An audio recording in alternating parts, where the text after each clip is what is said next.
11:57 de la mañana, gente. 3 minutitos están faltando en este momento para las 12. Nosotros estamos de vuelta y como lo habíamos prometido, como lo habíamos anunciado, seguimos entonces con este ciclo de entrevista que estamos metiendo en este último tiempo y la verdad que estoy muy contento por ahora con el proyecto. Así que hoy lo vamos a continuar. Hoy tenemos nuevamente invitado, así que lo vamos a presentar como siempre, agradeciendo el tiempo, agradeciendo el espacio. Así que el señor Eduardo Peter Acosta. Buen día, Peter, ¿cómo andas? ¿Todo bien? Hola Santi, buen día. Buen día, en primer lugar agradecerte a vos por la invitación. Aquí estamos. Un enorme saludo para vos y para toda tu audiencia. Perfecto, muchísimas gracias por estar acá. Y bueno, más o menos vamos a ir charlando un poquito de todo. Y bueno, vamos a arrancar con vos, que sos el invitado, obviamente. Así que nada, quería que volvamos un poquito en el tiempo. Vos me contaste ahí recién en off que sos del 64, ¿verdad? Si no me equivoco. Contame un poquito dónde naciste, cómo fue un poquito tu infancia, tus primeros años, ¿dónde fue? Bárbaro, yo creo que tuve una infancia fantástica. Nací en Marul. De mi familia soy el único que nació en Marul. Somos 6 hermanos, soy el único que nació en Marul.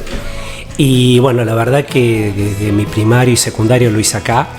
Y tengo, bueno, amistades que se guardan desde aquella época. Entonces es la amistad más valiosa o el valor que hoy tengo. Y cuando nos juntamos con muchos de ellos que ya se han ido a vivir a otra parte, siempre uno mira a Marul como esa cosa bonita que te pasó en la vida y que va a ser inolvidable y que va a ir con vos a lo largo de toda tu vida, ¿no? Claro. Y cada vez que nos encontramos no puede faltar alguna anécdota de Marul, de lo que pasó o de lo que está pasando en este momento.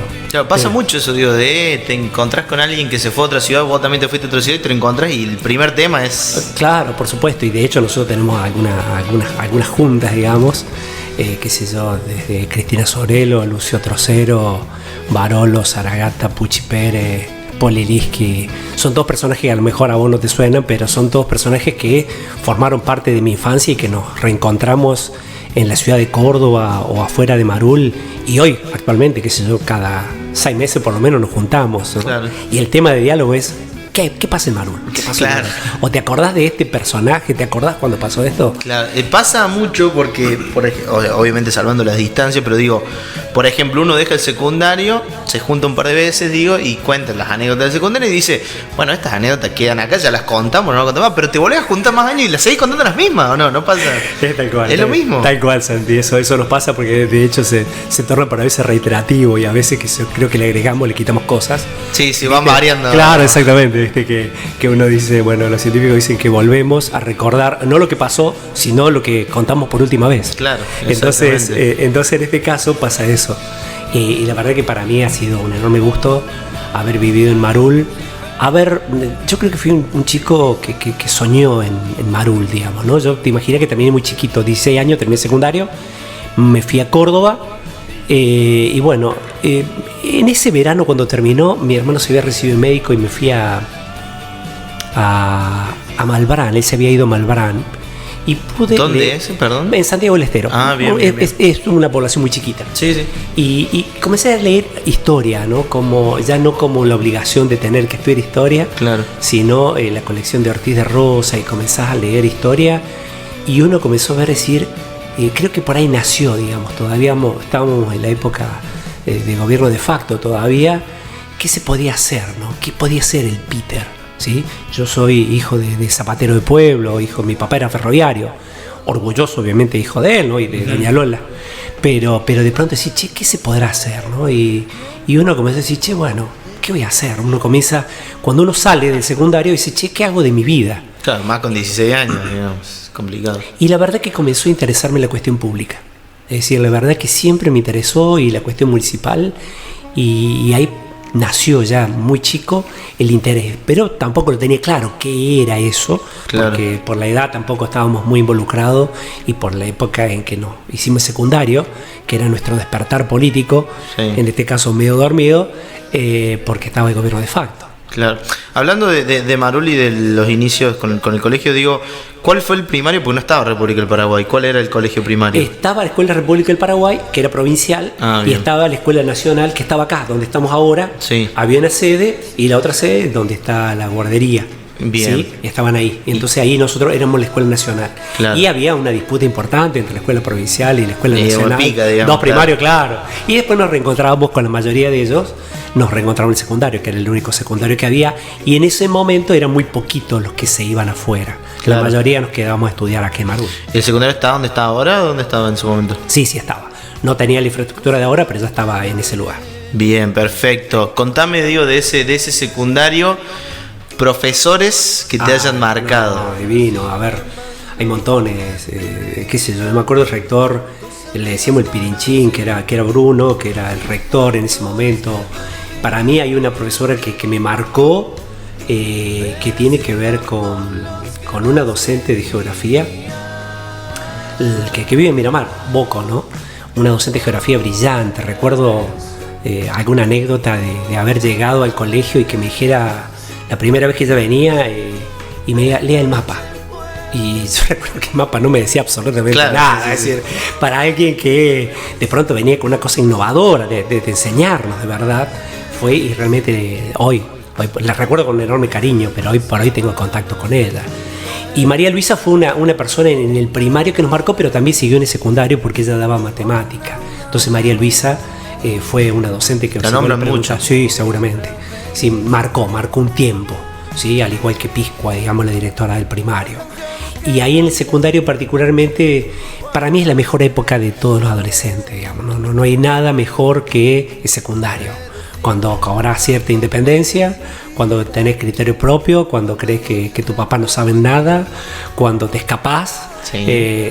Para mí es muy bonito. Y aparte, compartido con la gente que yo compartí el secundario, que éramos muy unidos, tanto varones como mujeres. También, bueno, varones éramos poquitos, los que estábamos eran más mujeres, pero realmente, qué sé yo, Silvia Chávez, Silvia Mansur, Norma Morature, Graciela Trocero, Cristina Sorelo, que te lo mencioné hace un rato.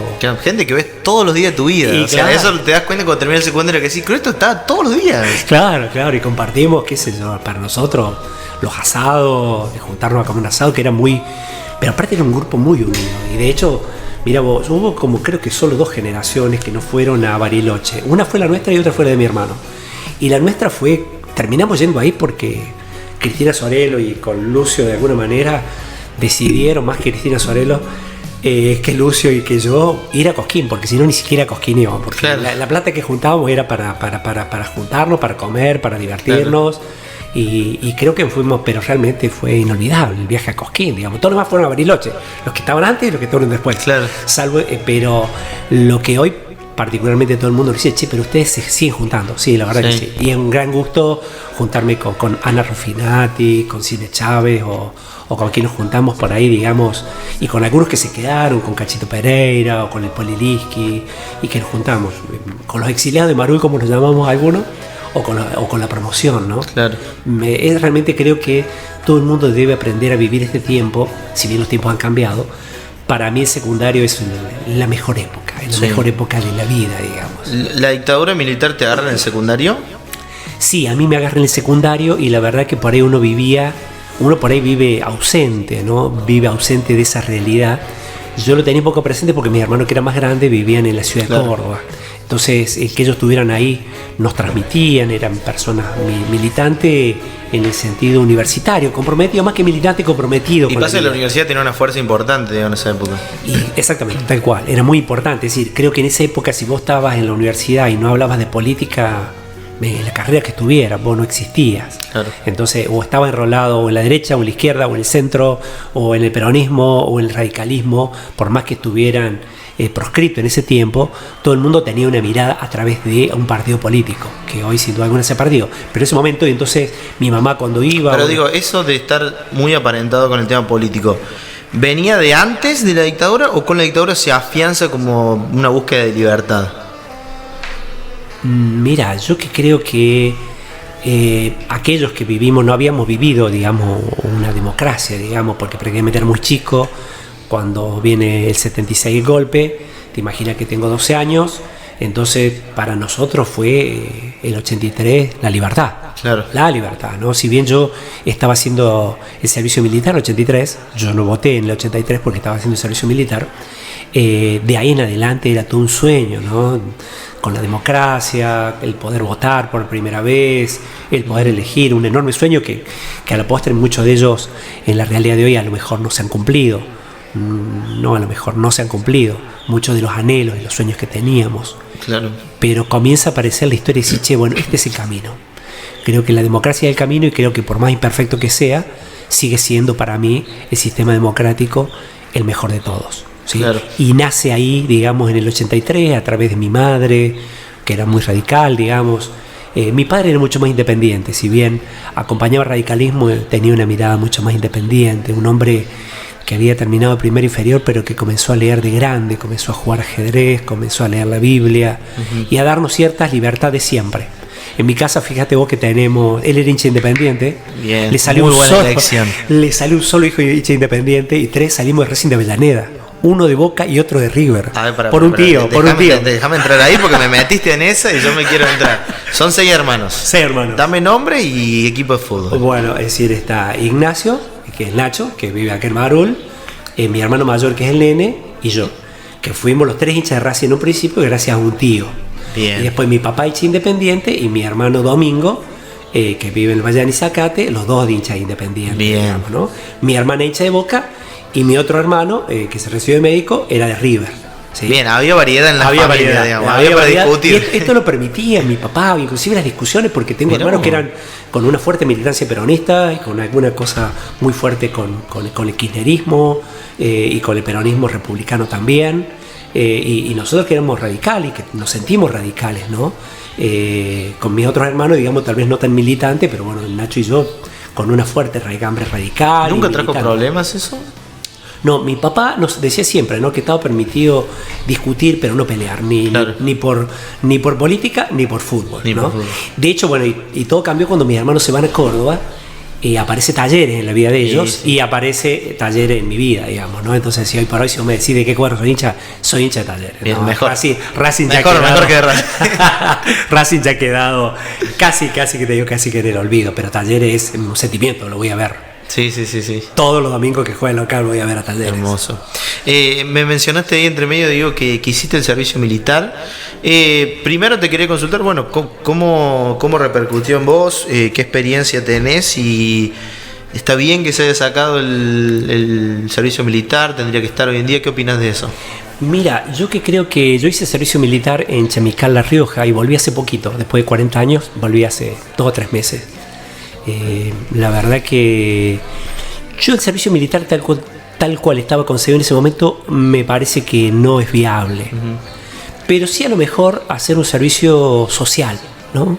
El que te permitieran o que te obligaran a desarrollar cierta actividad en solidaridad con la gente, en solidaridad con las instituciones, el voluntariado, y que eso te permitiera salir con alguna capacitación. No te olvides que hoy hay mucha gente que no tiene preparación para el mundo que hay. Sí. Y tal vez este servicio social, o llamado servicio militar para que se entienda, este servicio militar social, en donde para mí las armas no debieran estar, pero sí que te habilitara para sacar un carnet de conducir un colectivo, sacar un carnet de conducir un camión, que te habilitara para ser un buen carpintero en lo que fuera, o en madera o en lo que fuera, o darte herramientas, ¿no? Porque creo que lo que nos pasa a nosotros, yo soy muy crítico con el sistema educativo en general, que nos enseña a aprobar y no nos enseña a aprender, y que nos enseña a ser empleados y no emprendedores.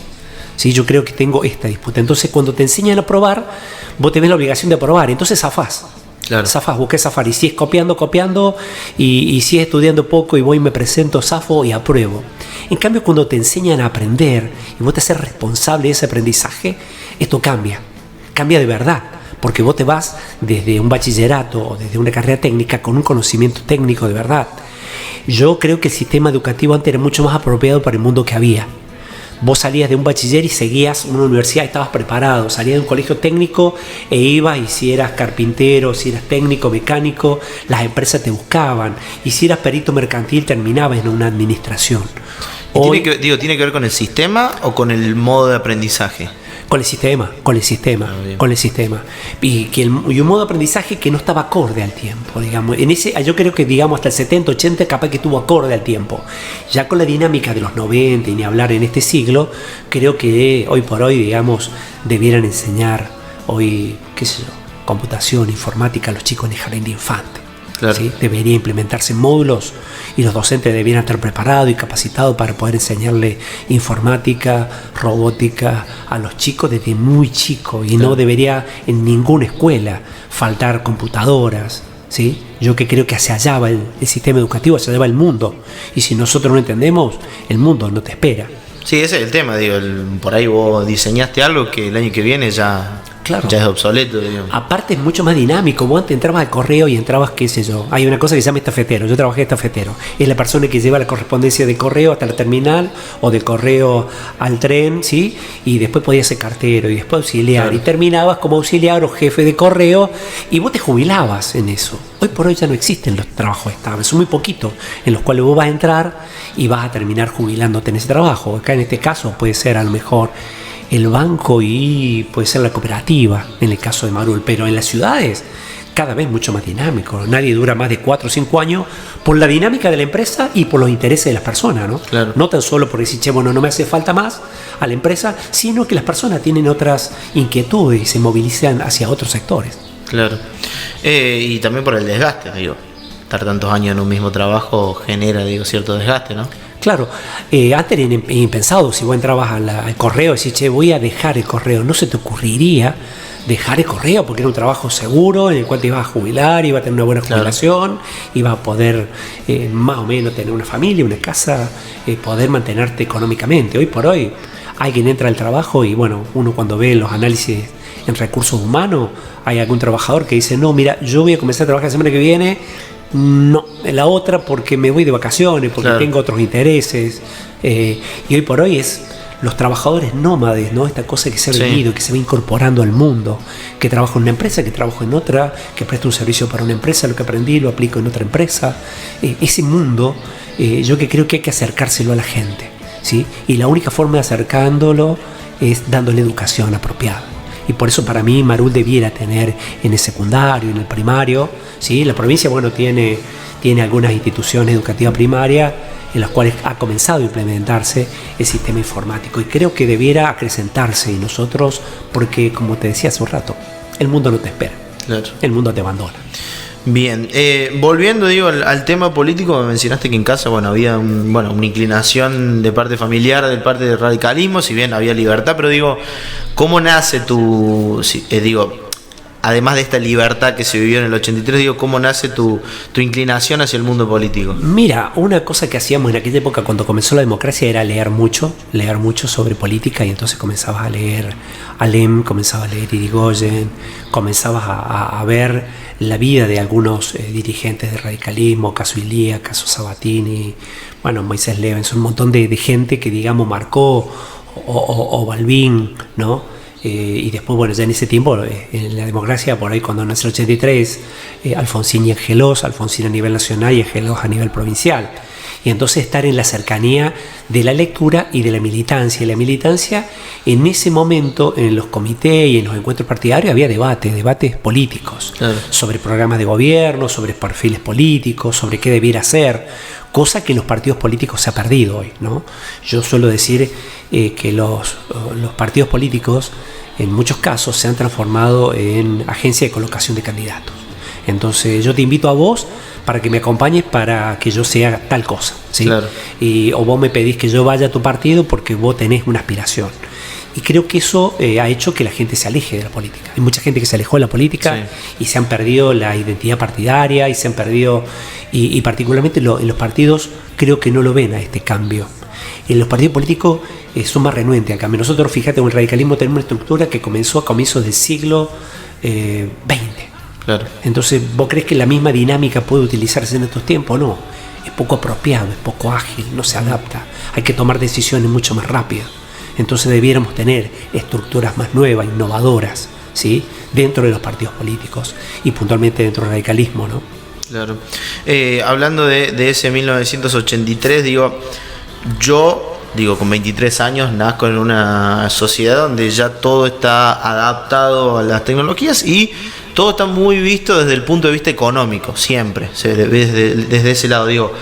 ¿Qué resumen podrías hacer de la presidencia de Alfonsín? Digo, porque digo, está, por un lado se mira, digo, la vuelta a la democracia, el presidente de la democracia, por el otro lado se ve inflación, economía, digo, ¿cómo ubicás el resumen vos de la presidencia de Alfonsín? Claro, a él le toca un tiempo de transición, ¿no? Porque, a ver, porque hoy por hoy, digamos, el sector militar está muy ligado a la democracia y desde el punto de vista institucional no tiene el peso que tenía otrora.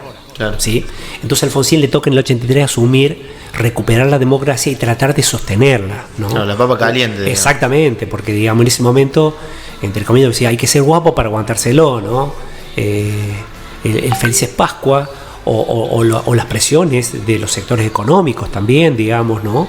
Había que sobreponerse a eso. Y Alfonsín tenía como visión terminar entregándole a otro presidente que hoy parece, cuando han pasado un montón de presidentes, uno dice, che, bueno, ¿cómo no le va a entregar a otro presidente electo? En ese momento podía pasar de que esto no pasase. Entonces Alfonsín en esto, por ejemplo, el entregar el gobierno antes para que Menem asumiera, el gobierno de Alfonsín fue muy sólido en recuperar la democracia, recuperar valores, en el enjuiciar a las juntas militares, ¿no? En eso me parece que estuvo muy bien, digamos, era algo que la sociedad pedía, es algo que se hizo bien, y después debió ir avanzando, ¿no? Yo en esto tengo una visión muy crítica con respecto a esto, digamos. A mí me parece que en la década del 60, en la década del 70, en la década de ya en el 80, un poco menos, pero estaba todo muy politizado, ¿no? Y había una visión tal vez mundial, y como te digo, si vos eras joven y no hablabas de política, no eras joven. Claro. ¿Sí? Hoy por hoy, casi nadie, absolutamente, vos invitas a algún joven. Es al revés, es al revés. Si hablas exactamente. De política, no sos joven. Exactamente, si hoy hablas de política, vos no sos joven. Entonces creo que hay que recuperar eso. Y para mí me parece que en ese tiempo, digamos, a Alfonsín le tocó, ¿sí?, hacerse cargo de eso. El juicio de la Junta, el juicio de los militares por primera vez, ¿sí? Y también negociar, porque tenían su presión, ¿no? Sí. La presión que ejercen los militares con una intención de tener sí, a ver, supongo yo que cuando se fue el militar no es que dijo, bueno, te dejo todo y no te jodo nunca más. O sea, no es que dijo, bueno, te dejo el gobierno pero no te jodo nunca más. Debe haber habido ahí. Claro, seguro, es que eso pasó, inclusive, digamos, cómo seguía la cadena de mando, ¿no? Con la ley de obediencia, y entonces decir que muchos la cuestionaron, pero decir, bueno, che, ¿hasta dónde va? Entonces, ¿por qué decían algunos militares? Yo cumplía órdenes. Yo hice esto porque tenía que cumplir órdenes. Claro. Y acordate que en el sector militar no es horizontal, digamos.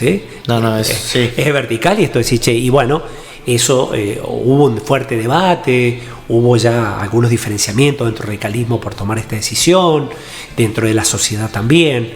Y la cuestión económica particularmente es como que en ese momento no se le dio seguramente la relevancia que tenía. Claro.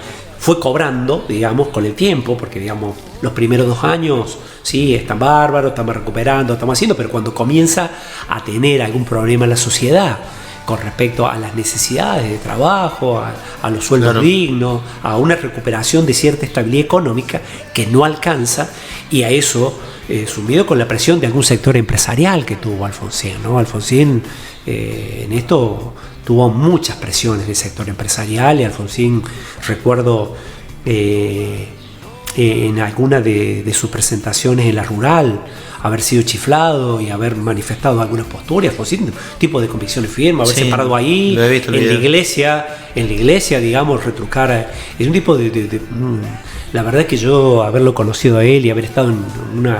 Recuerdo que la última vez que estuve con él fue una invitación que me hizo una amiga, que era la hija del vicepresidente, a un encuentro con periodistas de Clarín y La Nación. Éramos pocos, pero realmente ya estaba fuera de gobierno, obviamente, ¿no? Pero, digamos, esto habrá sido a fines de la década del 90, claro. Y poder ver a Alfonsín, porque es realmente muy sólido en lo que él creía que debía pasar, ¿no? Es decir, cuando él plantea, por ejemplo, y lo sostenía, ¿no? Es decir, el radicalismo no se tiene que ir a la derecha. Él decía de manera clara, si la sociedad se va a la derecha, el radicalismo se debe preparar para perder muchas elecciones. Esto lo dice así casi soy taxativo, digamos, ¿no? Entonces, de pronto, nuestro límite es Macri cuando lo planteaba, ¿no? Claro. Y de pronto la dinámica social por ahí nos lleva a acercarnos a ciertos sectores porque de pronto, es decir, yo recuerdo que decía, bueno, no puede pasar nada más malo que el menemismo, recuerdo, ¿no? Y después vino el kirchnerismo, entonces y uno decíamos, parece que lo que era tan malo no era tan malo. Claro. Entonces comenzás a rever y comenzás a cuestionarte sobre tu andar político y sobre tus decisiones políticas y el acompañar a algunos dirigentes. Y en la política, uno de los problemas que ha tenido la política es algunas personas que permanecieron en los cargos políticos para siempre. Tenemos dirigentes, nacionales, gobernadores, fíjate vos en France, para dar un ejemplo, pero digamos, me parece que con De Loredo, con el gobernador electo, ¿sí? Con Martín Yarlora, con Miriam Prunoto, me parece que hay un nuevo tiempo en Córdoba, claro. ¿No? Y no quiero desconocer la gobernación de Schiaretti, pero me parece que Schiaretti está más asociado a Negri, digamos, para ponerlo en parangón, o a Juez, que formaron parte de estos 40 años, porque con más o menos militancia ellos formaron parte. Y me parece que ahora viene una nueva generación, con más acierto o menos acierto, con más virtudes o menos virtudes, pero para mí se inicia un nuevo camino, para mí, ¿no? Entonces yo observo que para mí hay que estar acorde a esos tiempos, y si bien Alfonsín pone esos límites con respecto a cierto sector de la sociedad, no te olvides que Franco Macri fue muy duro con respecto a Alfonsín y en ese momento el padre de Mauricio en el sector empresarial y lo que ellos representaban. Creo que los tiempos también cambiaron, entonces hay que comenzar a mirar ya no como enemigo a nadie, ¿no? Yo aprendí eso en estos últimos tiempos, particularmente ese tiempo que comienzo a repensar lo que pensaba el Peter, ¿no? Y esta cosa de haber tomado esta decisión de estar con los radicales auténticos cerca a un intendente muy exitoso como es Gustavo Benedetti, o un intendente muy exitosa como Miriam Prunoto, y que Yarlora la haya invitado y sin perder identidad partidaria, ¿no? Porque claro. Esto, fíjate vos que si lo escuchaba Martín Yarlora, dice, es la primera vez que el radicalismo va a tener una vicegobernadora, cosa que es cierto, porque ya hubo una vicegobernadora pero que no fue radical.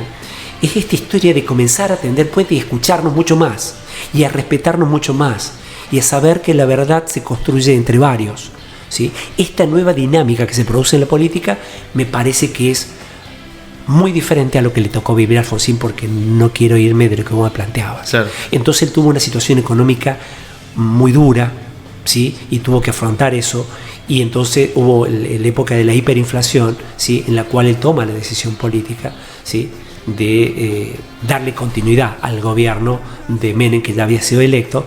Y bueno, entonces me parece que Alfonsín, yo le rescato el haber sostenido la democracia y haberse hecho cargo, ¿sí? De sostener la democracia a costa de un precio enorme que pagó él, claro. ¿Sí? Él podría haberse tomado la decisión de decir, tal vez habría sido mucho más exitoso que hubiera habido un golpe militar y terminar él siendo el presidente, el único presidente. Dije, claro. Bueno, vamos contra todo y que pase lo que pase, ¿no? Claro. Y sin embargo, él cimentó otras cosas junto a diferentes sectores progresistas de la sociedad de sostener la democracia, y que creo que está muy bien, yo coincido, que con la imperfección que tiene el sistema democrático es el mejor sistema que hoy tiene el mundo. Claro. Siguiendo con el tiempo, bueno, yo estoy en un momento, digo, de donde hoy en día la economía es el punto principal, ¿no? Tanto por lo que nos pasa para mal como para lo que queremos a bien. Bueno, hay candidatos a presidente incluso de este año que plantean mucho el tema de Menem. Digo, yo no lo viví, yo veo videos, yo escucho gente, digo, ¿cómo se vivió la época de Menem y cómo la resumirías vos? Mira, yo creo que con Menem, para sintetizarlo, podría decir, se vendieron las joyas del abuelo. Es decir, nosotros, el Estado, sin duda alguna que se achicó, y me parece que fue en contra de lo que el peronismo sostenía. ¿Sí? Claro. Comenzó la época de la privatización junto con Cavallo, comenzó a privatizar algunas empresas deficitarias que estaban bien y otras empresas que no debió privatizar y que también lo hizo. Por eso cuando digo vendió las joyas del abuelo, porque todo lo que tenía, yo creo que el Estado debe encargarse de controlar, claro. No de producir, ¿sí? Debe producir muy pocas cosas. Hay algunas cuestiones que son estratégicas y que por ahí puede producirse un debate si yacimientos petrolíferos fiscales tiene que mantenerse en manos del Estado o el litio ahora, ¿sí? Claro. Pero yo, por ejemplo, con Aerolíneas Argentinas no estoy de acuerdo que lo sostengamos, por ejemplo, ¿no? Claro. Por más que algunos me digan que es estratégico, yo no estaría de acuerdo con eso. Pero sí con lo otro. Pero no obstante, estoy abierto al debate con respecto a aerolíneas, ¿sí? Pero particularmente no se me ocurre como en esa época que teníamos Entel, ¿no? Que era la empresa que proveía el servicio telefónico. Yo creo que el Estado debe contribuir a tener un personal cada vez más jerarquizado para controlar, porque la dinámica es mucho más compleja que antes. ¿Sí? Se ha complejizado de tal manera que nosotros tenemos que tener muy buenos técnicos, muy bien pagados, para que puedan controlar fehacientemente a las empresas a las cuales le entregamos los servicios. Claro. Porque, a ver, la finalidad última que tiene el Estado es que le llegue el servicio a la gente y prestarle el mejor servicio al precio más razonable posible. No se regala, pero digamos, nosotros por ahí, digamos, cuando hablamos de algunos servicios, qué sé yo, el transporte en AMBA, es un servicio sumamente barato, pero alguien lo paga. ¿Y hay quién lo paga? Y lo paga el Estado. Y lo subsidiamos, seguramente gran parte del país subsidiamos ese transporte. Entonces nosotros decimos, ¿por qué no está subsidiado en la misma dimensión el transporte en Mar del Plata, en Córdoba o en Rosario, ¿no? Claro. Entonces, es decir, la concentración macrocefálica de la ciudad de Buenos Aires y el Gran Buenos Aires, a nosotros me parece que hoy por hoy no nos permite construir un país federal, que es lo que se buscó. Y para mí eso se perdió cuando se transformó la elección del presidente, que antes se elegía de manera indirecta y ahora se elige de manera directa. Porque yo te recuerdo que cuando se modifica la Constitución, Alfonsín no llegó por el voto directo, ¿no? Había una convención constituyente, ¿sí?, que votaba al presidente. Entonces todas las provincias tenían cierto peso a la hora de elegir el presidente. ¿Algo similar a lo que pasa en Estados Unidos? Claro, en el exactamente, sí, en ese sistema, digamos. Y yo la verdad que hoy por hoy las políticas se centran en la ciudad de Buenos Aires y el Gran Buenos Aires porque está la mayor cantidad de la población. Después podemos pasar un poquito a Córdoba, Mendoza, Rosario, Entre Ríos, un poquito Tucumán. Sí, a ver, cuando los candidatos plantean una elección dice que gana Buenos Aires. Exactamente. Entonces, como estamos en Buenos Aires y bueno, y después, ¿qué te quedan? Esos 4 o 5 lugares que te mencioné. Como distritos, o decir, el Gran Córdoba, el Gran Mendoza, el Gran Tucumán y el Gran Rosario. Y ya está, ya con eso yo ya tengo salvada una elección, digamos, ¿sí? Y entonces nos olvidamos que debiera haber políticas un poco más distributivas hacia los sectores que producen en el interior, digamos, el sector agropecuario, que de alguna manera es quien moviliza gran parte de nuestra economía. Muchos productores debieran tener acceso al crédito, del Estado debiera estar, pero créditos de verdad. Hoy por hoy los bancos les conviene prestarle la plata al Estado y no a la gente, y de hecho, si vos tenés un microemprendimiento, lo peor que te puede pasar hoy es ir al banco a pedir un crédito, ¿sí? Entonces, particularmente cuando debiéramos tener un banco nación, que particularmente ayudara de verdad al sector empresarial. Claro. Porque hoy por hoy hay muchos que necesitan ese empujón para consolidar sus proyectos económicos. Y la verdad, porque uno por ahí después dice, bueno, el Estado tiene muchos empleados. Y bueno, sí, pero esto es como un círculo. Si vos tenés una carpintería y vos no podés hacer crecer tu carpintería, vos no podés poner empleado. Entonces, ese empleado que vos tengas en tu carpintería es un empleado menos que tiene que otorgar tal vez la municipalidad de Marul, ¿no? Entonces, si vos tenés determinado emprendimiento y vos podés tener un trabajador, entonces el Estado se va desligando. Pero cuando no hay eso, bueno, todo el mundo cae al Estado. Entonces el mundo dice, che, mira qué cantidad de empleados que tiene la municipalidad, la provincia o la nación. Pero la verdad que, digamos, creo que hay que cambiar para mí de raíz el sistema económico, digamos, cuando hablo de sistema económico, en la forma en que se maneja la economía hoy, ¿sí? En donde el Estado quiere ocupar un rol que no le es propio. Que un estado de bienestar excesivo. Exactamente, digamos. Porque digamos, pero aparte ya terminó el bienestar, el estado de bienestar sirvió para la posguerra en Estados Unidos y un tiempo determinado. Sí, era para el corto plazo. Digamos. Exactamente, entonces si yo creo que por ahí, digamos, si vos me decís, che, hay que terminar mañana con los planes sociales, no. Hay que ver cómo le generamos una condición de trabajo para que esa persona deje de tener un plan social y pueda trabajar. Claro. ¿Sí? Pero particularmente eso tiene que ser un proceso. Nadie puede venir mañana a ganar la elección de diciembre, quien gane, y decir, che, se terminaron los planes sociales, porque tenemos entre 15 y 20 millones de personas que prácticamente se quedan en la calle y que particularmente puede llegar a generar una situación social de mucha dureza y de tirante social, que no sea lo interesante o lo importante que pueda ser para el crecimiento y el desarrollo.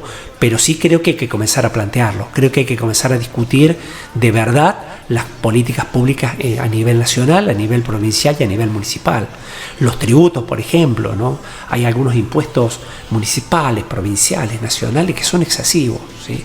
Y yo que creo que podemos comenzar desde lo más chico, ¿sí? Y comenzar a debatir de verdad con qué recursos, porque la municipalidad necesita recursos para poder prestar los servicios. Bueno, ¿de dónde se van a sacar esos recursos?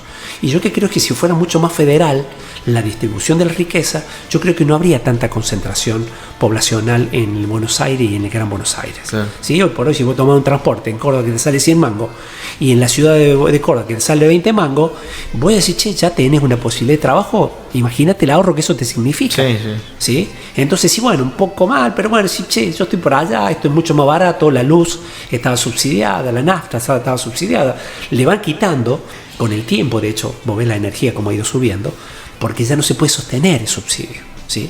De hecho, los servicios hay que pagarlo como vos pagas cualquier servicio, digamos, a un precio acorde. El Estado debe estar ahí para que tampoco el empresario, de pronto, ante una necesidad, ante una alta demanda, ¿sí? Te ponga un precio que ellos quieren. Entonces ahí debe estar el Estado, que debe regular ese precio, ¿sí? Para que el celular no te salga 10.000 pesos por mes, ¿sí? Claro. Que te salga el precio, che, ¿cuánto es el costo que tenés? ¿Cuál es el margen que vos tenés? Y yo no tengo problema con ese. Tiene que tener un margen de ganancia porque ha hecho una inversión, porque ha hecho una inversión en largo tiempo, ¿sí? Tiene que ganar, pero el Estado tiene que controlar para que de pronto ese servicio no sea demasiado caro para que la gente lo pueda utilizar. Bien, perfecto. Y siguiendo con el tema político, digo, una cuestión que se castiga mucho, y quería saber tu opinión, digo, lo que fue la presidencia de la Rúa, digo, un presidente que volvía al mundo radical y que, digo, tuvo una turbulencia que quedó marcada, digo, en la historia de nuestro país. Sí, la verdad que viendo lo de la Rúa fue bastante duro para De la Rúa el tiempo que le tocó, ¿sí? Porque viene después de Menem con una alianza con un sector del peronismo y con la gente que cada vez demanda más, y esa demanda y esa respuesta la quiere de manera rápida, ¿no? Como decía Luca Prodan, no sé lo que quiero, pero lo quiero ya. Sí. Ahora sí, a lo mejor la gente sí sabe, pero lo quiere ya. Es decir, hoy por hoy, si hablamos de alguna transformación económica, y tenemos que pensar en 5 o 10 años. Aquel que le esté planteando una revolución productiva, como decía Menem, en 6 meses o un año, es alguien que le está mintiendo, claro. Que le está mintiendo a la sociedad, digamos, ¿no? Entonces hay algunas propuestas que pueden sonar muy lindo de algunos candidatos presidenciales, pero a De la Rúa le tocó afrontar esto, que estuvo bueno esto de generar una alianza, porque me parece que hay que sentarse a conversar con los otros sectores, y me parece que fue el primer puntapié inicial cuando se hizo con el Frepaso. Esa alianza me parece que fue muy interesante, ¿no? Con Meijide, con De la Rúa, con el Chacho Álvarez, y me parece que la situación económica que le había dejado el gobierno también contribuyó, ¿sí? Porque yo lo conozco a De la Rúa, porque la verdad cuando viví en Buenos Aires y trabajaba en el Congreso en ese momento, De la Rúa, cuando era diputado, tenía su oficina muy cercana, un tipo muy centrado, muy inteligente, muy capaz. Posiblemente le faltó el respaldo desde los sectores populares, desde el mismo radicalismo que, claro, tenía una situación encontrada con respecto a la alianza y a su perfil, ¿no? Y el peronismo particularmente, que cuando no estuvo en el poder, y algunos sectores muy fuertes, a mí me llama la atención, por ejemplo, que el sector gremial, ¿sí? No haya sido lo suficientemente reactivo ante las políticas ahora, y sí muy reactivo en ese momento, ¿no? Es decir, particularmente de salir, de manifestarse, de cortar calles, de cortar ruta, de hacer, y esto contribuyó. Puede haber habido esa inteligencia de parte de él en el manejo del Estado, en cierto celo de no acercar determinados sectores políticos o algunos sectores económicos, ¿sí? Puede haber cometido De la Rúa, pero no era la figura que de pronto Tinelli dibujó, ¿no? Como un tilingo, nada que ver. Claro. Tipo muy centrado, muy capaz, muy lúcido, ¿sí? Y para mí el tilingo que dibujó este muchacho Tinelli poco tiene que ver con él, más allá de haber tenido algunos problemas de salud, de haber tenido algunas cuestiones que hay que estar sujeto a las presiones que estaba sujetado en ese momento, y que terminó con la caída de un gobierno que debió sostenerse, digamos, ¿no? Y que no hubo en los sectores de la oposición lo mismo que hizo Alfonsín de pronto. Che, ante la posible vuelta de los militares o ante una revuelta que no sabemos dónde va a terminar, Alfonsín entregó ante el gobierno. Y en este caso me parece que debieron acompañarlo a De la Rúa, más allá de algunos de disentir con algunas cosas, ¿no? Pero para mí hubo desinteligencia de ambas partes, desde el oficialismo y de la oposición, y obviamente acompañado de una situación económica muy crítica, lo que generó esa seguidilla de presidentes. Sí, los 5 presidentes en una semana. Exactamente, y bueno, terminar con Duhalde como presidente, y bueno, después va a venir Néstor Kirchner, ¿no? Entonces, si nosotros particularmente en aquellos tiempos creíamos de que había que respaldar, y hoy sostengo que hay que respaldar el sistema democrático, gane quien gane en las próximas elecciones. Sigo creyendo lo mismo, ¿no? Claro. Pero bueno, particularmente, vinieron otro tiempo, también la situación económica del país, la soja, los valores, algunas cosas que por ahí llueven de afuera, qué sé yo. Si de pronto el petróleo en Vaca Muerta o el litio, de pronto llegamos a tener dentro de 5 o 10 años ingresos que están por demás de lo pensado en nuestro país, podemos llegar a tener o un veranito, que ojalá que no fuera así, sino que fuera el inicio de un cambio en la estructura económica del país que nos permita crecer y desarrollarnos como fuimos en otro tiempo. Claro. Y en ese momento, digo, obviamente hoy uno lo mira con el diario del lunes, pero digo, De la Rúa, los presidentes que pasaron, elección, Néstor Kirchner, digo, ¿cómo se veía cuando ingresó Néstor? Digo, ¿cómo uno pensaba que podía pasar y cómo pensás que fue, digamos? Mira, yo te digo así, te voy a confesar la verdad, digamos, en ese momento, acordate que en la elección Menem-Kirchner, gana Menem por pocos votos, pero gana, pero no se sostenía en un balotaje. Pero es más, si hubiera habido un balotaje, muchos amigos sosteníamos que había que votar a Kirchner en contra de Menem, ¿no? Entonces, si bien no se llegó a esa votación, y teníamos una enorme expectativa, y me parece que en un principio se generó un marco de diálogo interesante, aunque después ya comenzó a haber una concentración de poder muy visible, muy notable, y que se fue increciendo en el tiempo, la concentración de poder, y que poco tenía que ver con el diálogo, y si vos no pertenecías al oficialismo o no eras consecuente u obsecuente con ese poder, te dejaban afuera, ¿no? Y de hecho la provincia de Córdoba padeció esta situación, la provincia de Córdoba, por no ser condescendiente con ese poder, ¿no? Digamos, con Kirchner fue algo duro, pero fue mucho más duro con la venida de Cristina, ¿no? Ese poder fue mucho más para mi visión, ¿no? Para mi visión, mucho más duro, mucho más concentrado, ¿sí? No obstante, yo también comienzo a ver, digamos, en esta situación, que hay que comenzar a generar otro marco de diálogo. Y tal vez esa concentración de poder haya permitido que algunas personas, tanto del peronismo, tal vez republicano, e inclusive algunos kirchneristas que se fueron del kirchnerismo, algunos radicales que se fueron al kirchnerismo y que volvieron, y algunos radicales que permanecimos en el radicalismo, sentarnos a conversar en una mesa de diálogo diferente. Sí, pero no fue particularmente lo que soñábamos, lo que esperábamos, más allá de las divergencias que teníamos con el peronismo a nivel nacional. Si bien se vivió un tiempo económico, y particularmente, como decís vos, la sociedad comienza a valorar la cuestión económica y la estabilidad económica, claro. ¿Sí? Entonces comienza a haber un tiempo de estabilidad económica, entonces tuvo un fuerte respaldo, ¿sí? Y hubo algunas señales muy fuertes de haber manejado de alguna manera con los recursos económicos, y tal vez se generan los planes sociales, esta propuesta de Lilita Carrió, digamos, por ley, que después Cristina lo transformó en decreto, pero que bueno, y que me parece que era una necesidad, porque hay mucha gente con necesidades básicas insatisfechas y que hay que cubrirlas y que hay que atenderlas. Yo estoy convencido que debe ser así, pero de pronto, fíjate vos, con Macri acrecentaron eso. Uno puede decir, con Macri debieron haber disminuido, pero la realidad social te lleva a ese claro. lugar. Por eso, si nosotros no cambiamos la matriz, si no nos sentamos a rediscutir cómo vamos a administrar el Estado y cuál va a ser el rol del Estado, y también sentarnos con el sector privado para explicarle, ¿sí? Y para hacerle entender en dónde está parado el Estado y qué es lo que debe hacer y cómo debe contribuir junto con el sector privado, hoy por hoy debemos en la provincia, ¿sí? En los municipios, que cuando trabaje el sector privado con el Estado, esto cambia. Claro. Y el Estado, yo entiendo que el sector privado por ahí, digamos, sea renuente a creer, pero bueno, habrá que generar marcos de diálogo, porque a lo mejor en la próxima elección gana uno y dentro de 4 años gana otro, pero debemos darle cierto marco al sector privado para que se arriesgue a invertir, ¿sí? Para que siga invirtiendo, para que se siga quedando. Yo siempre defiendo al sector agropecuario y al sector productivo en nuestra región, digamos, porque ellos particularmente lo que hacen siempre es producir y trabajar para producir, ¿no?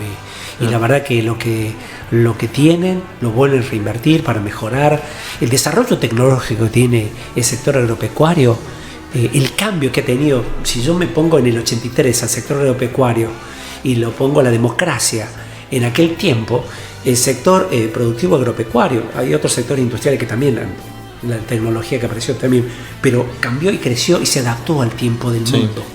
Y creo que la democracia o la política, digamos, ¿sí? Y tal vez digo los políticos, tal vez no la política, sino los políticos no estuvieron acorde. Sí, creo que los empresarios agropecuarios sí estuvieron y se acomodaron, y los políticos que manejaron la democracia no se acomodaron a su tiempo, no supieron estar a la altura de las circunstancias. Bien. Me parece que aparecieron dirigentes que pudieron hacer algunas cosas muy piolas, muy interesantes, afrontar circunstancias económicas que tuvieron que capearla y han podido sostenerla. Y de pronto yo veo en esa cuestión que hay presidentes que han pasado. Para mí Alfonsín ha sido muy importante, ¿sí? Y Néstor Kirchner también para mí ha marcado un tiempo muy fuerte, ¿sí? Para mí fueron los dos presidentes que marcaron de manera fuerte, ¿sí? Con una impronta y con la otra, ¿sí? Y puede estar en acuerdo o en desacuerdo con los dos, pero para mí fueron los dos que han marcado una fuerte impronta, digamos. Y para mí, por ejemplo, en el último gobierno de Macri la gente tenía una expectativa que no se cumplió. Sí. Que para algunos teníamos alguna expectativa que no se cumplió, fue todo lo contrario. Y esperemos que el próximo gobierno, que yo lo veo, por ejemplo, a Larreta, a Facundo Manes, al radicalismo enarbolado por el gobernador de Jujuy, con un marco de diálogo necesario. Yo creo que hay que ir hacia esos lugares. Yo creo que la confrontación, pararse en el cristinismo o el anticristinismo, o en el macrismo o el antimacrismo, solo le sirve para mí para medrar a estos dirigentes políticos que de pronto quieren ocupar un espacio para ellos y para sus amigos, a los que piensan igual. Creo que hay que ir a otro marco, en donde sí nos vamos a enfrentar, tal vez vos y yo, en diferentes marcos políticos, pero con algunos puntos de acuerdo. Por ejemplo, el tema de la salud pública y el tema de la educación pública debiera ser un consenso generalizado de qué vamos a hacer con estas dos cosas que son muy importantes. Sin salud no tenemos futuro y sin educación tampoco. Entonces deben ir ensamblados, ¿sí? ¿Cómo lo vamos a hacer?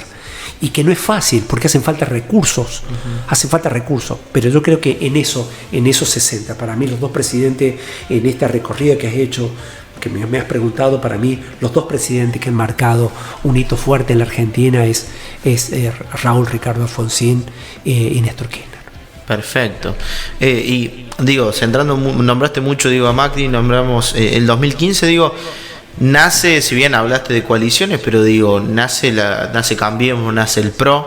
¿Qué función cumple el radicalismo dentro de esta coalición? Y la verdad, si vos lo mirás en retrospectiva, no estamos, ¿sí? No estamos dentro de la alianza de gobierno, ¿no? Acuérdate que Macri hace un gabinete y solo invita a algunos radicales de manera personal a formar parte de su gobierno. Entonces, para mí, hoy por hoy yo abogo porque hayan acuerdos políticos. Se usó más el nombre, digamos. Exactamente. Yo que creo que el radicalismo fue ahí un furgón de cola que contribuyó al triunfo, pero que no se vio reflejado su participación, porque dentro del radicalismo, y dentro de otro partido también, pero dentro del radicalismo hay cuadros, como se dicen, hay personas con formación, con capacitación, con tremenda preponderancia a nivel nacional e internacional que podrían haber sido útiles a un gobierno, ¿sí? Y que no los utilizaron, que no fueron convocados, ¿sí? Entonces el radicalismo se apartó de alguna manera, ¿sí? O la poca participación que tuvo, ¿no? Y entonces mucho del radicalismo se vio defraudado por eso, y particularmente yo, si vos me decís, yo formo parte de esa gente que se vio defraudado por ese gobierno, en donde creíamos que podía haber desarrollado desde lo económico, en donde, porque digamos, lo que vos decías con mucho acierto, ahora la gente lo mira desde lo económico, ¿no? Y entonces muchos se genera una enorme expectativa, ¿no? Acordate que de pronto decir, bueno, vamos a bajar determinados impuestos, vamos a eliminar, si el monotributo no va a costar tanto, lo vamos a eliminar, el impuesto a las ganancias, y que eso no pasara, ¿sí? Que no pasara porque no pasó, digamos, no cumplió. Mucha gente que lo votó pensando que era factible y no lo llevó a cabo, causó en la sociedad otra desazón más, porque la gente comienza a descreer, ya, porque digamos, hoy por hoy el tipo que llega con una legitimidad electoral, pero ahora tenemos que buscar la legitimidad funcional, administrativa, la legitimidad de gobierno, que uno diga, che, se fue e hizo, como hay muchos, por ejemplo, intendentes que lo pueden hacer, algunos gobernadores que lo han podido hacer. A nivel nacional, por ahora es como que la mayoría tiene cuentas pendientes con la sociedad. Y la sociedad se los reclama. Por eso los cambios.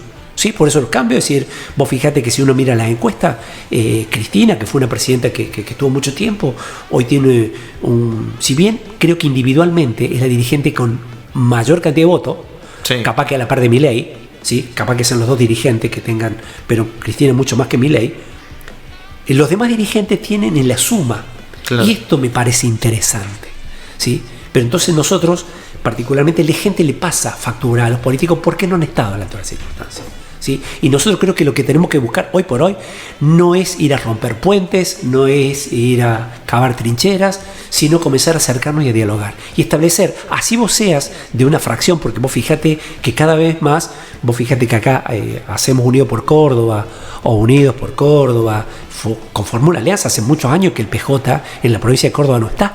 Claro. El radicalismo duró mucho más tiempo, hasta armar sin duda alguna Juntos por Cambio e integrar una alianza con la coalición cívica, con el PRO, hoy como están Juntos por el Cambio, y más allá de algunos que no creamos en ese tipo de alianza, hay otras alianzas posibles, pero se van generando alianzas. Vos fijate que si mirás la estructura partidaria, todos buscan de armar alianzas, ¿sí? Espacios políticos mucho más amplios que un solo partido político, porque me parece que la verdad y la posibilidad de gobernar de verdad pasa por eso, por esas construcciones. Bien, bueno, y hablando, digo, de estas coaliciones, estas construcciones, digo, según lo que miro yo, ya te voy a consultar, pero digo, en el 2019 se armó una especie de rompecabezas a nivel nacional. Digo, bueno, juntemos a Alberto Fernández, estuvo en el 2003, juntemos a Cristina, que estuvo en tal año, juntemos a Massa, que tal, digo, el resultado se vio, se está viendo, pero digo, en su momento, ¿cómo lo viste vos a esa coalición?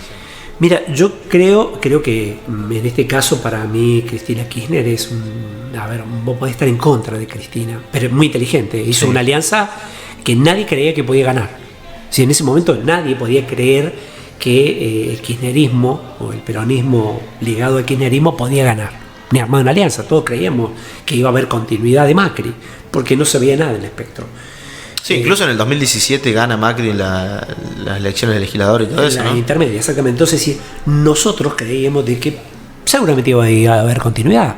Cristina hace algunas jugadas políticas porque demuestra que es una dirigente con peso político real, digamos, porque hoy, nos guste o no, todo el mundo habla de ella, y muy inteligente, porque armó esa cosa que realmente dice, bueno, después podemos hablar de cómo gobierna, ¿no? Sí. Pero electoralmente, resultado inesperado.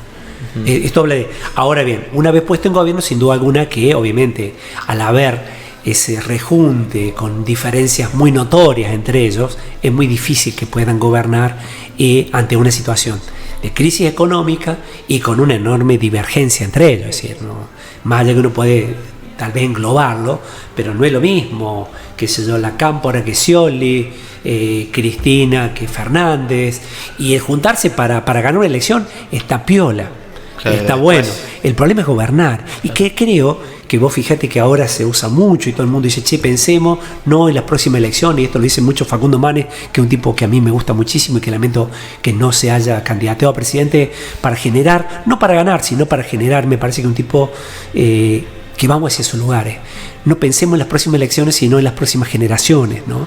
Y comenzar a sentar a conversar, de verdad. Pero aparte tenés que sentarte a conversar con los tipos que piensan diametralmente diferente que vos. Claro. ¿Sí? No podés cerrarle la puerta de diálogo a nadie, porque en este país, posiblemente para gobernar, para ganar una elección, vos lo ganes con un 45%. pero para gobernar necesita un 75%. ¿Sí? Y si no lo construís antes, y si no lo construís después, digamos, si yo realmente estoy agrediendo constantemente de manera grosera, de manera poco apropiada en la política, es muy difícil que después nos podamos juntar. Santi, si vos y yo tenemos alguna diferencia política de qué hay que hacer con la educación, o de qué hay que hacer con la salud, o con el sector productivo, o con el Banco Central, o con lo que fuera, pero mantenemos, más allá de la diferencia, un alto respeto por lo que uno piensa y el otro, es factible que después de la elección nos podamos juntar a charlar qué hacemos con el Banco Central, lo que hacemos con la salud pública o la educación pública, ¿sí? Y cuáles son los parámetros donde nos paramos y hasta dónde podemos sentarnos. Pero esta confrontación constante nos lleva a una desintegración, y para mí particularmente la confrontación entre la Cámpora, Cristina, Fernández, lo que decía el gabinete, el otro Fernández, la Cámara de Senadores, armando otro bloque dentro del peronismo, el que se hayan dividido, el que no voten de manera acorde dentro de la Cámara de Diputados, hace una situación de desgobierno muy notable en la actualidad en el país, y esto es la consecuencia, digamos, y que creo que van a una elección, pero no obstante haber pasado eso, vos fíjate que ahora han conseguido construir una alianza entre ellos para llevarlo más a como candidato. Si bien Grabois, si bien Grabois va a participar en la elección, yo creo que electoralmente, si bien puede llegar a llevarse, como ellos denominan, el voto progresista del sector, no creo que tenga un número importante para cuestionar que el candidato va a ser Massa, ¿no? Para mí. Claro. Pero digamos, yo lo veo con eso, digamos, en la construcción del poder estuvieron bárbaros. En el gobierno, evidentemente, les costó muchísimo, porque yo que creo que eso es lo malo. Porque en el medio está la sociedad, que es la que padece esto, ¿no? Claro. Sos vos que querés crecer económicamente, que querés desarrollarte, que querés pasar de la bici a una moto, de una moto a un auto, y de un auto a tener una casa, de tener una casa, y si podés tener un quinchito en tu casa, mejor, claro. Y si podés tener una pileta, mejor.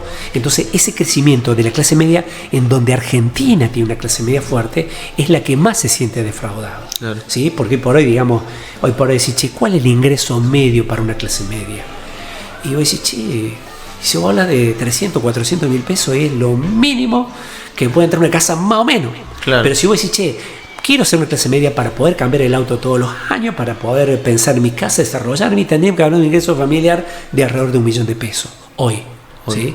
Para decir, che, mira, puedo ahorrar, puedo ir de vacaciones, puedo cambiar el auto, puedo hacer mi casito, que mi hijo, ayudarle a mi hijo para que, o compro un lotecito para que mi hijo, esa cosa que nos pasaba a la clase media, hoy por hoy fíjate cuánta gente puede tener ese ingreso familiar, son muy claro. Pocos, ¿me entiendes? Y ya entonces, se les dibuja la... Y entonces, claro, entonces tu norte cada vez te queda más lejos. Claro. Cada vez tu norte, porque el auto antes lo teníamos muy cerquita, a la moto lo teníamos cerquita, pero hoy el auto está cada vez más lejos de tu posibilidad, y la casa ni hablar. Claro. ¿Sí? Hay lugares, entonces ese divorcio entre la política pública y las necesidades de la gente ha hecho que la gente caiga en un alto descrédito, ¿sí? Y hoy por hoy vaya a votar, fíjate vos que cada vez vota menos gente, sí. Pero sin ganas de ir a votar un proyecto político, salvo los que están militando, ¿sí? Y el problema es que los que van a militar militan desde el anti. ¿Sí? Sí. No quiero tal cosa. Y claro, en vez de votar a favor, voto porque estoy en contra de tal. Sí. Y eso es muy difícil, después de pasada la elección y gane quien gane, comenzar a construir lo que necesita construir tal vez Marul, la provincia de Córdoba y la nación. Bien. Hablando de este año, estamos en 2023, elecciones nacionales, y hay, bueno, creo yo, por lo menos desde que tengo noción, más incertidumbre que nunca. Y te quería preguntar por un personaje que recién lo nombraste, que realmente es un personaje y que parece estar fuerte. ¿Qué opinas de Javier Milei como economista, como dirigente, y cómo lo ves en esta elección? Yo que creo que no soy un especialista en economía, pero me parece que ese es el ámbito más fuerte de él como técnico. Una cosa es ser un técnico en economía y otra es ser un aspirante a gobernar un país, transformarte en un político, ¿sí? Claro. Porque hay montones de técnicos tan brillantes como él, más brillantes que él y no tan brillantes como él. Me parece que es producto de los medios, pero aparte es producto de la política. Como la política no le ha dado respuesta, la gente comienza a pensar en estos personajes como una alternativa real. Yo la verdad que no estoy de acuerdo con él políticamente, en absoluto. Yo a todo el mundo le digo lo mismo. Yo te invito a que cuando hable, en un reportaje largo, bajes el volumen del radio, del televisor, mejor dicho del televisor, y que lo veas. Lo desaforado, lo desarticulado, y que vos pienses que esa persona puede ser tu novio, claro. ¿Sí? O que puede ser el tipo que te va a gobernar. Yo creo que para mí no tiene ningún asidero el que sea, y esto no quita que a lo mejor pueda ser una gran elección y hasta poder ganar, ¿no? Con eso que decís, digo, ¿pensás que hoy en día se le quitó importancia al título del presidente de la nación? Sí, capaz que sí, nunca lo había pensado, Santi, de esa manera, pero sí, hoy por hoy, digamos, el hecho de, no tan solo el presidente, lo miramos a todo el mundo así, bueno, antes decía, che, viene el gobernador, claro. Entonces viene el presidente, y dice, viene el presidente, lo mira, y che, y está el intendente, y yo por ahí rescato las figuras institucionales, porque son importantes, pero me parece que Milei, volviendo a este personaje, es un personaje producto de la antipolítica y producto de que la política no le ha dado respuesta a la gente. Entonces dice, che, antes de votar a todo esto que ya lo conozco, a ver, ¿te imaginas que tanto Juez, o Diego Juez, que fue candidato a gobernador, o Negri, que pertenece al Partido Radical, hace 40 años que está Negri? Sí. Entonces te imaginas la gente, dice, che, loco, ¿cuánto me aportó Negri, loco, para estar 40 años acá? Entonces sí, yo lo respeto, pero digamos, a mí no me alcanza con que vaya y hable en contra de Cristina y todas estas cosas. Y che, está bárbaro, pero 40 años, loco. En estos 40 años me parece que al no dar respuesta aparece este personaje Milei, que en otro momento no ha aparecido otros, ¿no? Pero Milei es un personaje, realmente un personaje, que creo que un técnico económicamente uno puede discrepar o acordar con él. Como no soy un especialista no me voy a meter en eso, pero sin duda alguna que en el área política, en donde sí particularmente he andado por muchos lugares y conozco, me parece que sería muy difícil que este hombre gobernara, porque para gobernar te hace falta acuerdos políticos, y los acuerdos políticos se generan en el marco de la estructura del país, con los gobernadores, con los diputados, con los senadores. Para llegar a esos lugares te hace falta tener, para sacar políticas, para aprobar leyes. ¿Te imaginas que la cantidad de diputados que él tiene es muy exigua, y por más que ganase la elección va a seguir siendo exigua? Senadores va a ser muy poquito el número. Dentro de la Corte Suprema, si bien obviamente es totalmente independiente o más allá de lo coso, su posibilidad de injerencia va a ser escasa, y no debiera tener injerencia sobre otro poder, pero digamos sobre el sector productivo, ¿no? Sí. Que lo vea, es decir, que prometa algo que lo pueda cumplir, y el sector productivo lo vea que lo va a poder cumplir, ¿sí? Yo creo que eso es lo que le imposibilita llegar a ser un presidente que necesitemos para gobernar. No digo que desde el electoral, porque a lo mejor yo hoy por hoy yo creo que va a ser una gran elección Milei, por el descontento, aunque llegado el momento creo que la gente va a comenzar a repensarlo, ¿no? Claro. Para mí, digamos, va a comenzar a primar cierta cordura, y de hecho se le han ido cayendo candidatos por su forma de ser, candidatos a gobernadores, candidatos a intendentes, por su perfil, porque aparte es él. Claro. No hay una estructura. Es la imagen de él, y lo que él decida es lo que es. Y en esto mucha gente se ha alejado, algunos con razón, otros sin razón.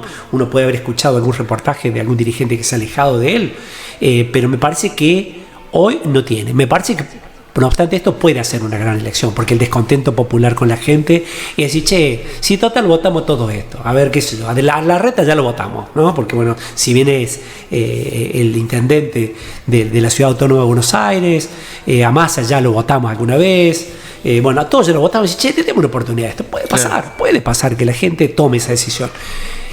Yo creo que no, y también espero que no, ¿sí? Porque me parece que yo no abogo los tipos que son tremendamente personalistas, ¿sí?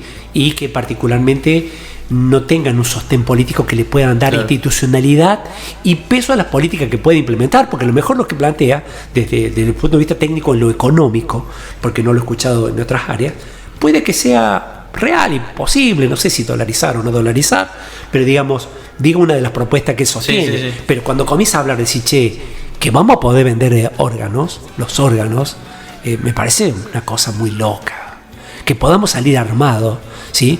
Porque, a ver, todo el mundo cree que esto es el lejano oeste. No, nosotros no estamos acostumbrados a esto, no es Texas, en donde posiblemente en la cultura cualquiera pueda disparar un arma y no se sienta mal. Claro. Vos imaginate, vos o yo, que somos simple vecinos, con un arma, y ante un ladrón que sí, él sabe que está jugado, claro, sí. en estas circunstancias, él no va a temblar porque si él sabe que tiene un arma, va a disparar primero. Sí. Y nosotros vamos a estar dudando y pensando, ¿sí? Y la verdad es que no tan solo lo digo yo, sino que lo dicen los técnicos. Lo único que va a terminar pasando es que cuando nos asalte y vos tengas un arma y yo tengo un arma, le vamos a dar dos armas, porque aparte después de posiblemente quitarnos, se le va a llevar la arma y le vamos a dar más armas a esta. Entonces me parece esta cosa de privatizar las calles, me parecen propuestas muy locas, ¿sí? Muy locas, muy sacadas de la sensatez, ¿no? Y entonces yo que creo que, no obstante eso, creo que a lo mejor la gente lo quiere votar igual, pero a mí me basta con bajar el volumen al televisor y verlo desaforado de sus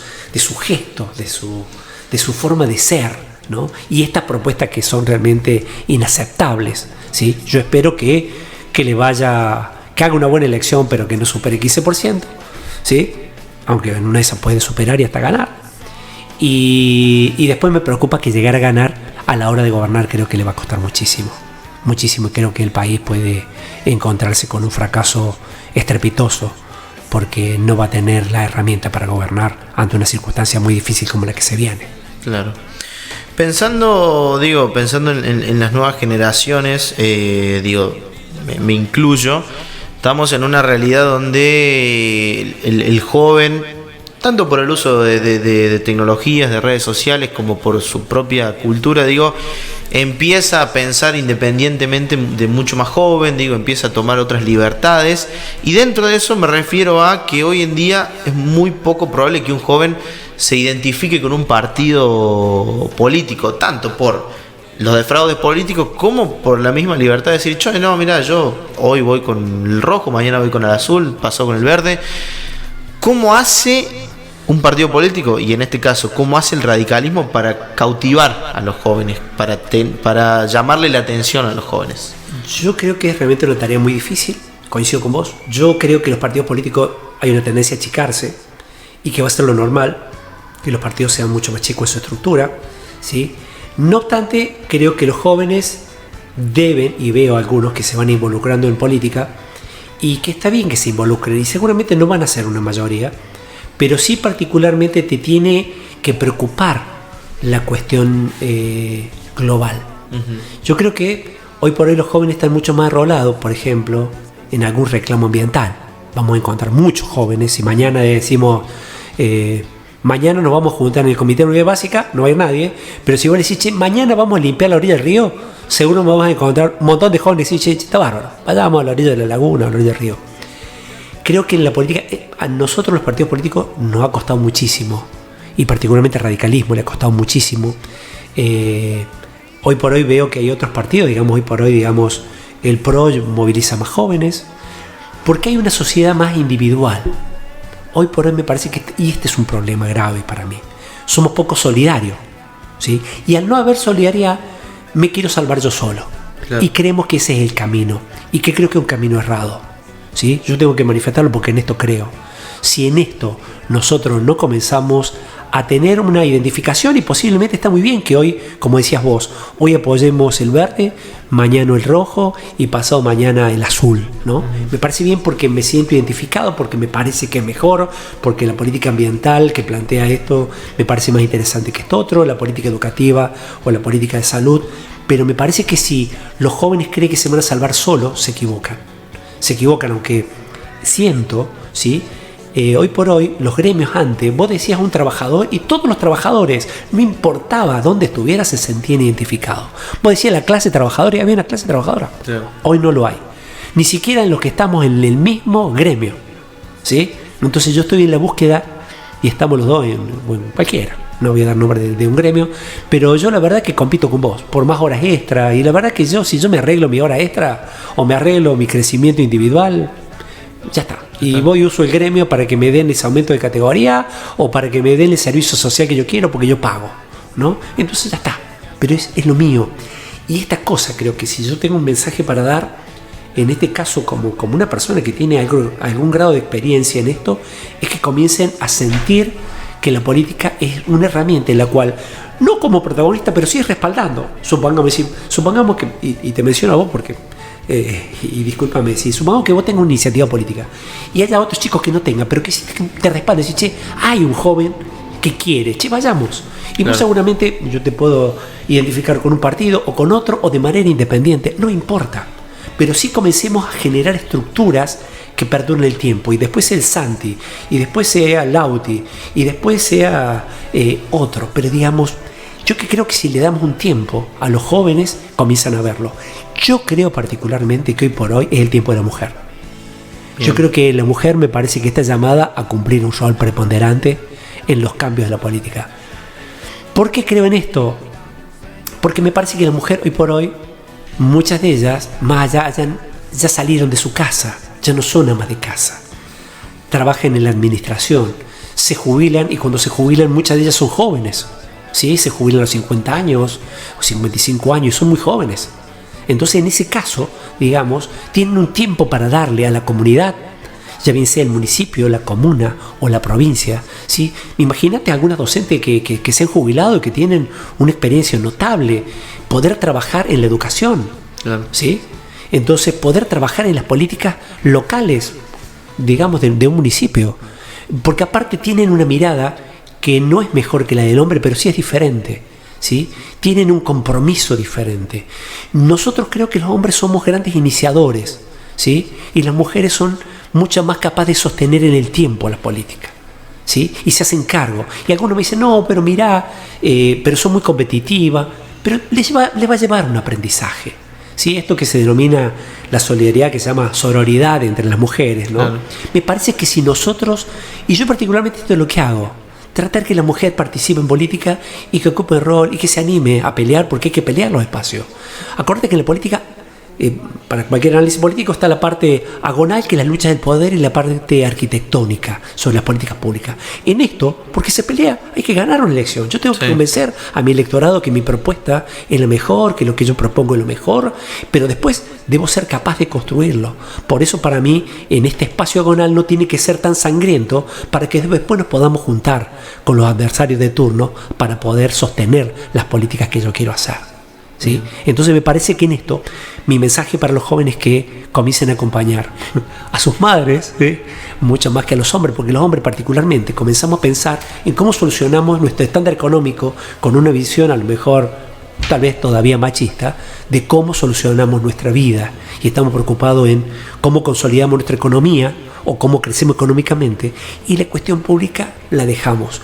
Yo suelo decir que por ahí, digamos, si lo llevamos al sector agropecuario, por ahí cuidamos la vaca tranquera adentro y no la cuidamos tranquera afuera. Yo creo que, por ejemplo, para mí, empresarios del sector agropecuario, del sector productivo, del sector industrial, que si le dedicaran parte de su vida a la parte política, le harían una enorme contribución. Y hablo de la cooperativa, hablo del club, hablo de los consorcios camineros, y también hablo de la política. Decir, che, bueno, 4 años, 8 años de mi vida se lo voy a dedicar a esto, y después voy a volver a producir. Claro. Y va a estar mi hijo, y bueno, y si no, mi familia estará 4 años, 8 años, y después nos iremos, volveremos a hacer lo que sabemos hacer, que es producir leche, grano, carne o lo que fuera. Pero me parece que en el sector productivo, porque de pronto son los que han tenido más posibilidad de formarse, de capacitarse, de manejar cuestiones económicas fuertes, de ser emprendedores, ¿sí? Particularmente en la política nos hacen falta dirigentes, líderes, ¿sí? Que tengan una visión, ¿sí? Hacia dónde quiere ir el país, y después sostenerla en el tiempo. Claro. Y bueno, haciéndote ya la última pregunta de mi parte, te quería consultar, porque bueno, obviamente el radicalismo está a nivel nacional, a nivel provincial, y también te quería ubicar a nivel municipal. Digo, tuvimos, bueno, representante radical en la penúltima elección, digo, en esta no, pero digo, hubo una influencia. ¿Qué opinás del radicalismo en la población, específicamente en Marul, y cómo lo ves, digo, proyectando? Yo creo que el radicalismo ha comenzado y comienza a desarrollar un nuevo tiempo también, ¿sí? En donde debe concentrarse mucho más en las políticas locales, un radicalismo más asociado a Marul, ¿no? Uh-huh. Pero esto debe desarrollarlo, creo que cada localidad. Es decir, voy a decirlo de esta manera: Unión Cívica Radical de Marul o Unión Cívica Radical del Pueblo de Marul. Y me parece que ahí, digamos, los dirigentes de Omar Bertone, Carlitos Viva, Chossi, Andrueto, Alicia Silvestre, todos los que manejan radicalismo, me parece que deben centrarse en las nuevas generaciones, y darle pie a eso, y darle mayor participación, y ser un partido mucho más abierto, mucho más dinámico, ¿sí? Para poder participar competitivamente en las futuras elecciones.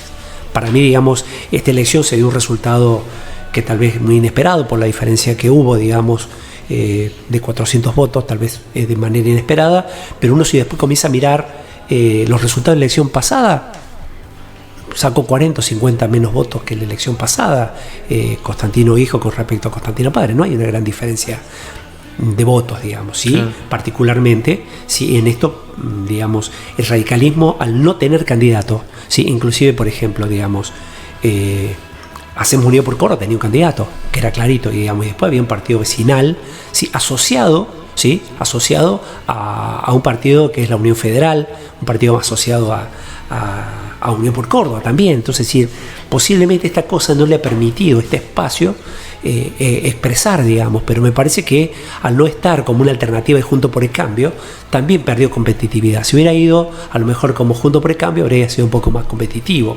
Entonces me parece que el radicalismo debe volver a las bases, pero volver a las bases recuperando. Primero, yo por ejemplo, ya hace tiempo que salí de lo que es la estructura partidaria de Marul, dejando particularmente que el desarrollo, la candidatura de la elección pasada particularmente, ya con esa gente lo armaron, lo decidieron, hicieron los acuerdos, las alianzas que le parecía con la gente, con los vecinos que le pareció. Y entonces me parece que esta nueva generación debe contribuir y hacer un pasito más y darle la posta a los más jóvenes, ¿sí? Y a jóvenes que han participado en la política, pero abrirle a aquellos que no han participado en política, e inclusive a algunos que hayan participado en otro espacio, ¿sí? No, porque siempre nosotros radicalismo y che, nos agarramos y hacemos un purismo, ¿eh? Yo soy radical, mi abuelo es radical, y creemos que con eso alcanzó otro tiempo, pero tampoco fue así nunca. Acá cuando ganamos el 83, que ganó Néstor Curto, no ganó con votos puramente radicales, ganó con votos independientes, con tipos que creían a lo mejor en su figura personal, y obviamente que también radicales, pero si yo sospecho que todos los que nos votaron en el 83 eran todos radicales, es un error. Claro. Es como que también creyera después o Constantino o el Mente o Faleto, es decir, Faleto, si bien hay algunos que deben ser el Partido Justicialista o algunos de los partidos que forman la alianza, también ha seducido al sector independiente por la propuesta de gobierno, por lo que hizo, por lo que propone futuro, pero digamos, ya no se gana. Entonces el radicalismo para mí tiene un enorme desafío, ¿sí?, de abrir sus puertas a la mujer, a mujeres que de pronto no hayan participado mucho en política, pero es que a golpearle la puerta. Hay que haber 50 mujeres, ¿sí? Golpearle la puerta y decir, ¿te interesaría? Papá, vení. Y ir a buscarla con una enorme generosidad. Decirle, hasta puedes ser candidato vos, porque yo no voy a ser candidato, ¿sí? Esto es lo que habría que hacer. Y tratar de buscar en los hijos de estas mujeres, y que, porque digamos, la mujer que se involucra, porque hay muchas que han demandado, pero se han visto defraudados, o le hemos cerrado la puerta, sin querer o queriendo, le hemos cerrado la puerta a la participación. ¿Sí? Por ahí, porque uno debe reconocer los errores que comete, digamos, y hemos cerrado la puerta, hemos cerrando haciendo cierto purismo radical, que no claro. Es radical, no, y entonces nos fuimos achicando, y de hecho el resultado electoral da muestra, digamos, de que nos hemos ido achicando. Entonces, bueno, pero creo que hay un enorme desafío, porque aparte hay nuevos tiempos, y para mí, digamos, si nosotros le abrimos la puerta a la mujer dándole un rol protagónico, y a los jóvenes, el radicalismo va a crecer y va a ser muy competitivo de cara al futuro. Perfecto. Muchísimas gracias, Peter. Y lo último, ya con lo que cierro, este formato de entrevistas ha incidido en la idea de que, bueno, se siente ahí personajes de Marul, personas importantes, personas que tengan algo para decir y que le sirva a la gente que la escucha. ¿Quién te gustaría que esté sentado ahí? ¿A futuro? Sí. Bueno, la verdad que no lo tengo pensado. Es una lástima que el cura Pedro González esté un poco senil, pero me parece que el cura González, Pedro, podría ser un personaje, pero la verdad que me agarraste sin pensarlo. Déjame que haga alguna lectura, porque si no uno por ahí va a las personas que han cumplido roles importantes por ahí, y no quiero olvidarme de algún presidente de algún club o de consorcio caminero. Creo que hay muchas personas que por ahí, digamos, el personaje para mí es la gente que contribuye de alguna manera, sí, ¿no?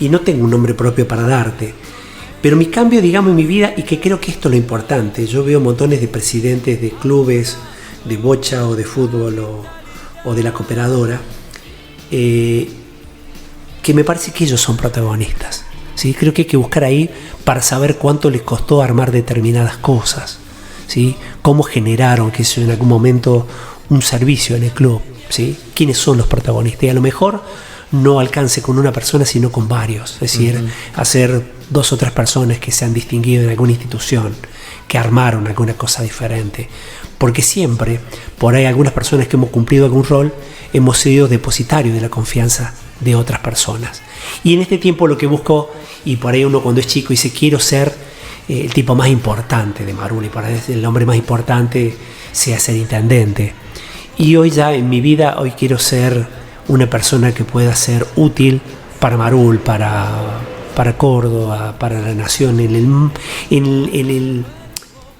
esa arenita que puedo hacer, claro, en esa construcción. Pero ya no estoy pensando en ser el mejor, ¿no? Ser mejor para la sociedad, ser mejor para el Partido Radical, ser mejor en el aporte que le pueda hacer a alguna persona. En eso estoy pensando. Y cuando vos mirás y cambias, te encontrás con un montón de gente que obviamente no está de acuerdo con vos y manifiesta este desacuerdo, pero yo creo que no hay que abandonar. Y no quiero irme de tu pregunta puntualmente. Creo que acá debieras invitar 2 o 3 personas que se han destacado en alguna de estas instituciones que te mencionó, porque los hay.